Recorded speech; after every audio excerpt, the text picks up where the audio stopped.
Hello friends, welcome to your YouTube channel Anand Gupta 37। तो friends, आज हम पढ़ने वाले हैं वैदिक सभ्यता या उत्तर वैदिक काल। इसका क्वेश्चन आपके पेपर में इस प्रकार से पूछा जाएगा कि उत्तर वैदिक काल की सामाजिक एवं आर्थिक अवस्थाओं पर निबंध लिखिए।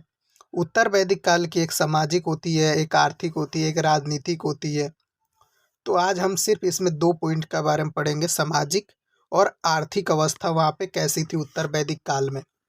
तो जो वैदिक सभ्यता लगभग मानी जाती है, तो चलिए हम वीडियो को आगे करते हैं। लेकिन वीडियो से आगे बढ़ने से पहले अभी तक आपने हमारे चैनल को सब्सक्राइब नहीं किया, सब्सक्राइब कर दीजिए, लाइक कर दीजिए और एक प्यारा सा कमेंट करके बता दीजिए कि आपको वीडियो कैसा लगा और हमारे इस प्रयत्न कैसी लगी आपको समझाने की। अगर अभी आपको समझ में नहीं आए तो आप वीडियो को दोबारा देखिए, तब भी समझ नहीं आए तो आप हमें कमेंट में पूछ सकते हैं। हम वहाँ पे आपको अपनी पूरी कोशिश करेंगे कि आपका जो शक है, आपको जिस सवाल में जो आपको यहाँ पे लग रहे हैं यहाँ पे सर मुझे समझ नहीं आया, मैं वहाँ पे आपको समझाने की पूरी प्रयत्न करूँगा।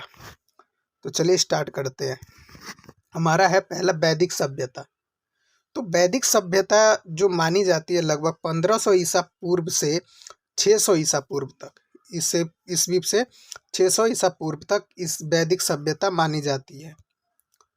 लेकिन उत्तर वैदिक सभ्यता कब की मानी जाती है? 1000 ईसा पूर्व से 600 ईसा पूर्व तक। तो ये जो मानी जाती है लगभग 400 के मध्य में मानी जाती है आपकी उत्तर वैदिक काल। तो इसमें क्या है, उत्तर वैदिक काल की जो आर्य लोग थे, जो उत्तर वैदिक काल के जो आर्य लोग के थे, उनका विस्तार किस प्रकार से हुआ था? भौगोलिक रूप से हुआ था। यानी ये जो है पहले यहाँ बिहार के कुछ राज्य तक इधर फैल चुका था, इधर से यहाँ तक, ये इधर तक, वैसे भौगोलिक यानी विस्तार उनका ज़्यादा हो चुका था उस समय तक। और ये वाला जो है आपका, यानी मैंने जो बताया कि वैदिक काल कब से कब की मानी जाती है? 1000 ईसा पूर्व से 600 ईसा पूर्व तक मानी जाती है। सामाजिक जीवन उस समय कैसा था? तो समाज जब देखिए, जब 400 यानी 500 यानी 5 पीढ़ी जब देख चुकी है, तो आप अंदाज़ा लगा सकते हैं कि वहाँ के उत्तर वैदिक काल में कितना ज़्यादा विस्तार हुआ होगा, कितना ज़्यादा हुआ होगा। इससे आप अंदाज़ा लगा ही सकते हैं। तो समाज जो है क्या हो चुका था? स्थायी हो चुका था। और नियम क्या हो चुके थे? कठोर हो चुके थे। यानी जो समाज जो था वो स्थायी, एक प्रकार से स्थायी हो गया था। नियम बहुत ही ज़्यादा कड़े हो गए थे। और जो यहाँ पे था, पुरुषवादी मानसिकता में जन्म हो चुका था। यानी पुरुषवादी मानसिकता क्या होता है कि पुरुषवादी मानसिकता वो होता है कि पुरुषों का इसमें ज़्यादा मतलब पुरुष औरतों से बड़े हैं, ये है जो अभी भी फिलहाल कुछ जगहों पे है ऐसा। तो मानसिकता बढ़ चुकी थी। जो पुरुषवादी मानसिकता में जब बढ़ोतरी हुई थी तो क्या हुआ, स्त्री का स्तर जो था वो नीचे घटने लगा था। यानी जो उनका महत्व थी स्त्री का कि वो घटने लगा था। यह हमें उत्तर वैदिक काल में पता चलता है। यहाँ स्त्रियां सभा समिति में भाग नहीं ले पाती थी। अब उत्तर वैदिक काल में क्या था कि यहाँ पे स्त्रियां जो थी सभा समिति में भाग नहीं ले पाती थी।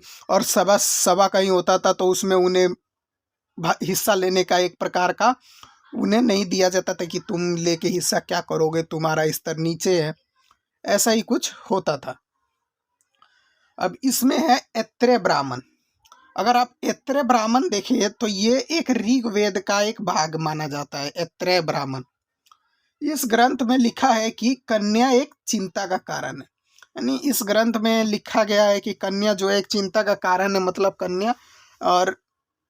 कन्या पर काफ़ी अत्याचार हो रहे हैं वगैरह, ये सब चीज़ें। और दूसरा है शतपथ ब्राह्मण। इसमें जो था शतपथ ब्राह्मण, ये जो है यजुर्वेद से भाग था, इसका एक भाग था। इसमें लिखा है कि कन्या जो है वो पुरुषों की अर्धांगिनी है। ये एक लगा से बात सच भी है कि पुरुषों की अर्धांगिनी है। कन्या जो है पुरुषों की अर्धांगिनी होती है। अर्थवेद में कन्या की निंदा की गई है कि कन्या जो है इसमें कन्या के बारे में उल्टा सीधे कि मतलब कन्या इस समय क्या होता था, कैसे होता था, किस प्रकार से यहाँ पे कन्या को रखा जाता था। उस समय जो था दास प्रथा का काफ़ी विकास हुआ था। उस समय जो था दास प्रथा में विकास हुआ। उस समय भी दास प्रथा चल रहा था, पर उसको उतना सीरियस नहीं लिया जाता था। दूसरा है वर्ण जाति, यानी वर्ण जाति यहाँ पे क्या रखा जाता था, वंशागुणत रखा जाता था। यानी कि अगर मान लीजिए कोई राजा है, राजा का बेटा है, तो राजा का बेटा बड़ा होकर राजा ही बनेगा। ब्राह्मण का बेटा है तो बड़ा होकर वो ब्राह्मण ही बनेगा, और व्यापारी का बेटा व्यापारी ही बनेगा। ये सब चीज़ें उस समय के काल में थी। इसमें जो था 4 प्रकार के आश्रमों की चर्चा की गई है, यानी इसके बारे में 4 प्रकार के बताया गया है कि उस समय वैदिक उत्तर वैदिक काल में 4 प्रकार के आश्रमों की चर्चा की गई है। तो पहला है ब्रह्मचर्य। ब्रह्मचर्य जो था 0 से 25 तक के को माना जाता है ब्रह्मचर्य। अब 0 से 25 तक के माना जाता है, यानी जो 0 से 25 तक के जो है ये सिर्फ शिक्षा ग्रहण करेंगे और कुछ नहीं करेंगे, ये गृहस्थी ये सब नहीं करेंगे। आपका गृहस्थी का जो समय आएगा वो कब आएगा, दूसरा यानी ग्रस्त जीवन, यानी 25 से 50 वर्ष, यानी आपका इसमें 25 से 50 वर्ष ही ग्रस्त जीवन में आप व्यतीत कर पाएंगे। तीसरा है, जो तीसरा होता था कि वामप्रस्थ। वामप्रस्थ जो होता है वो 50 से 75 वर्ष के बीच में होता है। यानी ये जो वामप्रस्थ क्या होता है कि ब्रह्मचर्य और जो जीवन ग्रस्त जीवन है, इन दोनों को शिक्षा देंगे। इन दोनों को जब आपका 75 साल पूरा हो जाएगा तो आप किस में आ जाएंगे, संन्यास जीवन में आ जाएंगे। संन्यास जीवन में ये था कि जब आप 75 साल के ऊपर के हो गए तो आपको भेज दिया जाता था मंदिरों में कि जाओ अब भगवान की पूजा पाठ करो, और जब तक तुम्हारा अंतिम समय नहीं आ जाता तब तक भगवान की ध्यान में तुम लीन रहो, यानी भगवान की तुम उसमें करो।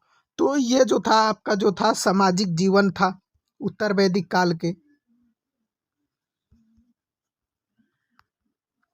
ये है आपका सामाजिक जीवन उत्तर वैदिक काल का। दूसरा है आर्थिक जीवन। आर्थिक जीवन जो था, आर्थिक जीवन प्रमुख जो थी आधार कृषि और पशुपालन था। जो वैदिक काल जो माना जाता है वैदिक काल में, उसमें जो मुख्य जो आधार था वो था पशुपालन। लेकिन इसमें जो है, यानी वैदिक काल में आप जानेंगे तो मुख्य था पशुपालन, लेकिन उत्तर वैदिक काल में कृषि है। इसमें बस उल्टा यही सब है। उत्तर वैदिक काल में जो प्रमुख आधार है वो है कृषि, और बाकी वैदिक काल में पशुपालन। उत्तर वैदिक काल में लोहे की खोज हो चुकी थी, ये बात सही है। दूसरा, लोहे की खोज, उत्तर वैदिक काल में लोहे की खोज हुई। अब देखिए सबसे मेन पॉइंट ये बैठता है कि लोहे की जब खोज हो चुकी थी तो आप यहाँ पे देखे आप खुद अनुमान है एक प्रकार से लगाइए कि लोहे की जब खोज हो चुकी होगी तो जाहिर सी बात है वहाँ पे हल बन चुके होंगे, यातायात के साधन अच्छे हो गए होंगे, जिससे वहाँ पे व्यापार में बढ़ोतरी हो गया होगा। और हल बन गए तो वहाँ पे खेती का आराम से विस्तार बहुत तेजी से हुआ होगा। बस, और जो लोहे की सर्वप्रथम खोज थी वो कर्नाटका में हुई। धीरे धीरे लोहे का विस्तार होने लग गया कि हाँ भाई ये लो यहाँ पे। अब देखिए मैंने अभी क्या बोला था, व्यापार में विकास तेजी होने लगा, लोगों का विकास तेज होने लग गया था। हल संबंधी प्रावधान मिला। हल संबंधी प्रावधान हमें शतपथ ब्राह्मण से प्राप्त होता है। अब शतपथ ब्राह्मण, आप इससे पहले मैंने बताया था शतपथ ब्राह्मण जो था वो किस वेद से संबंधित है, आप पहले बताइए। शतपथ ब्राह्मण जो था यजुर्वेद से संबंधित है, ठीक है। तो ये था आपके कुछ इंपॉर्टेंट पॉइंट्स। वीडियो कैसा लगा, अगर आपको वीडियो अच्छा लगा है तो आप प्लीज़ कमेंट में हमें बताइए, और अभी और आगे वीडियो चाहते हैं तो कमेंट में बताइए। और अभी तक आपने चैनल को सब्सक्राइब नहीं किया, सब्सक्राइब कर दीजिए, लाइक कर दीजिए और कमेंट कर दीजिए। मिलते हैं आपके अगले नेक्स्ट वीडियो में, तब तक के लिए टिल देन बाय बाय।